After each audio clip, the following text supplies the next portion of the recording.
নমস্কার বন্ধুরা, মনিকার রান্নাঘরে আপনাদের সবাইকে স্বাগত। অনেকদিন বাদে দমদম বাজারে এরকম বাগদা চিংড়ি পাওয়া গেছে বড় সাইজের। তা দেখে লোভ সামলাতে পারিনি, কয়েকটা তুলে নিয়ে এসছে। কি রান্না করব ভেবে চিন্তা করছি, তা ভাবলাম যে কালিয়াই করে ফেলি। ভিডিওটি যদি ভালো লাগে লাইক, কমেন্ট, শেয়ার ও সাবস্ক্রাইব করতে অবশ্যই ভুলবেন না। আসুন দেখে নাও। আমি মাছগুলিকে কাঁচি দিয়ে এইভাবে আমি কেটে কেটে নিচ্ছি, আর এই ঠ্যাংগুলিকে আমি আলাদা করে নেব।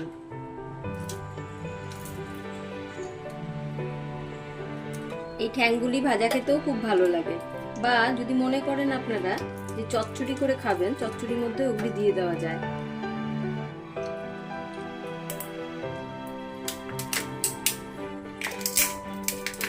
মাছের মাথার এই খোলাটা আমি খুলে ফেলে দিলাম। এছাড়া মুখের কাছটা আমি একটু কেটে দেবো।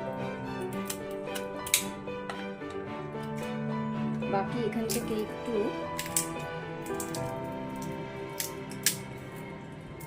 খুলে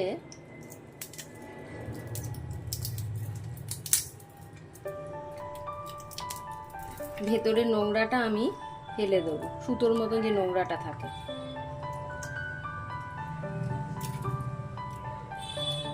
এগুলো কিছুটা আমি কেটে আমি ঝোলেও দিয়ে দেবো ভেজে। এটাও খেতে, এটা ভেতর থেকে শ্বাস বেরায়।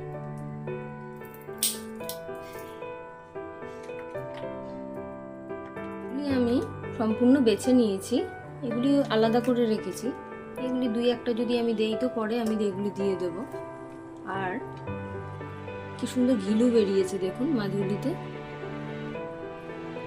আমি এবার ধুয়ে নুন হলুদ মাখিয়ে এটাকে, আমি এখানে 3টে মাছ করে দেখাচ্ছি। মাছগুলোকে নুন হলুদ মাখিয়ে রেখে দিয়েছিলাম বেশ কিছুক্ষণ।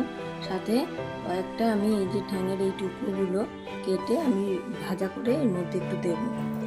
এবার আমি কড়াইতে তেল দিয়ে দেবো, সরষের তেল।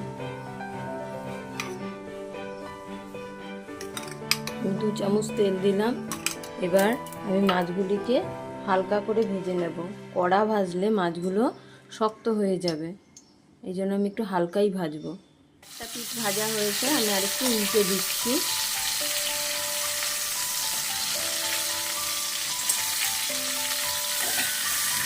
দেখুন কেমন লাল হয়ে গেছে।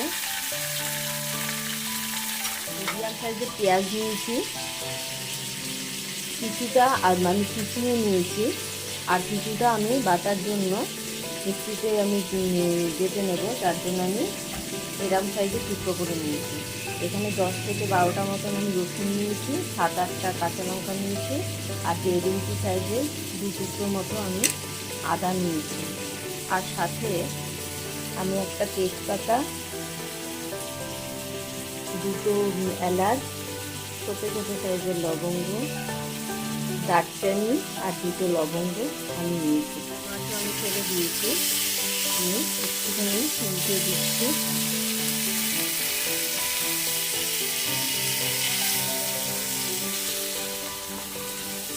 অর্ধেক কেটে টুকরো করে রাখা পেঁয়াজগুলি আমি দিয়ে দিলাম, আদাটা দিয়ে দিলাম, রসুনটা দিয়ে দিলাম। আমি মিক্সিতে এগুলি পেস্ট করে নেব। ঠ্যাংগুলিও একটু তেলে একটু ভেজে নিচ্ছি আমি। তেল আমি দেব, সরষের তেল দিচ্ছি আরও 2 চামচ মতো। আমি আবারও তেল দিলাম। তেল দিয়ে আমি এলাচ, দারচিনি, লবঙ্গ ও তেজপাতাটা আমি তেলে দিয়ে দেবো। দিয়ে কিছুক্ষণ নেড়ে আমি পেঁয়াজ কুচিটা দিয়ে দেবো।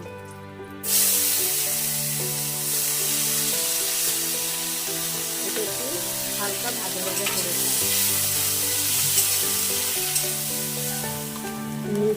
মিক্সিতে পেস্ট করে রাখা আদা, পেঁয়াজ, রসুন এটাকে আমি এবার দিয়ে দেবো। পেঁয়াজটাও ভাজা ভাজা আমার হয়ে এসছে। এটা আমি একটু বেশি পরিমাণেই দেবো।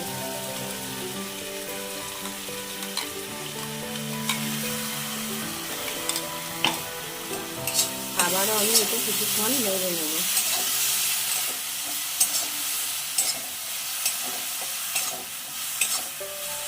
মাছগুলি যখন ভাজবেন তখন হালকাই ভাজবেন, বেশি কড়া করলে মাছগুলো শক্ত হয়ে যাবে। চিংড়ি মাছ হালকা করে ভাজারই ভালো। 1 চামচের একটু কম আমি লবণ দিলাম, সাথে 1 চামচের মতো আমি হলুদ দিলাম ও কাঁচা লঙ্কা অনেকটা দিয়েছি বলে আমি এখানে 1/2 চামচের মতো লঙ্কার গুঁড়ো দিলাম। দিয়ে সামান্য একটু জল দেব আমি, নেড়ে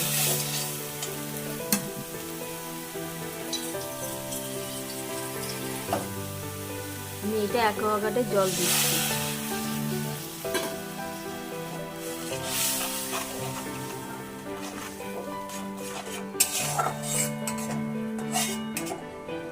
এই মশলাটা আমি একটু কষাবো, এর মধ্যে একটু আমি চিনি দিয়ে দেবো।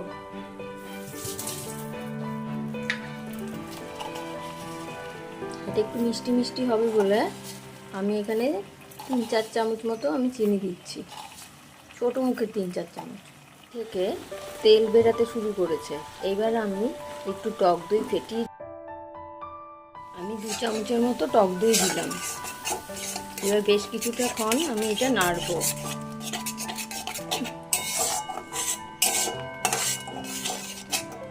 গ্যাসের ফ্লেমটা আমি লো আঁচেই রাখবো।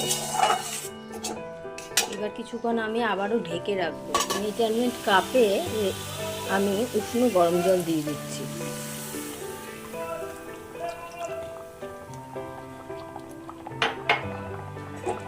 আবারও আমি একটু নেড়ে নেব ও ফুটতে দেব। ঝোলটা ফুটতে শুরু করেছে, আমি এবার একে একে মাছগুলিকে ছেড়ে দেব।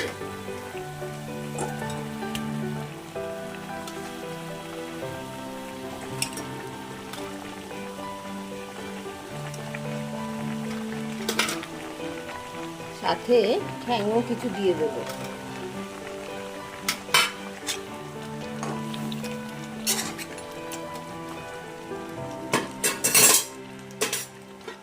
বাটিতে থাকা এই মশলার জলটাও আমি দিয়ে দেবো। এটার মধ্যে তেলও রয়েছে, মাছগুলি ভেজে ভেজে তুলে রাখা হয়েছিল, সেই তেলটাও আমি দিয়ে দিলাম।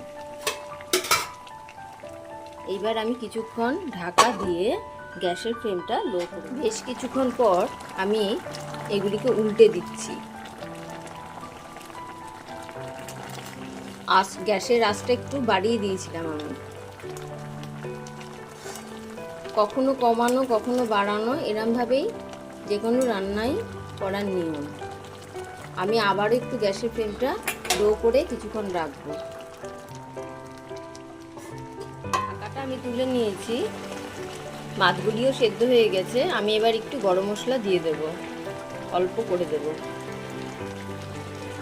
গরম মশলা দিয়ে আমি ঢাকা দিয়ে দিয়েছি ও গ্যাসটা এবার আমি অফ করে দেব। রান্না আমার হয়ে গেছে, আমি শুধু সার্ভ করে দেব।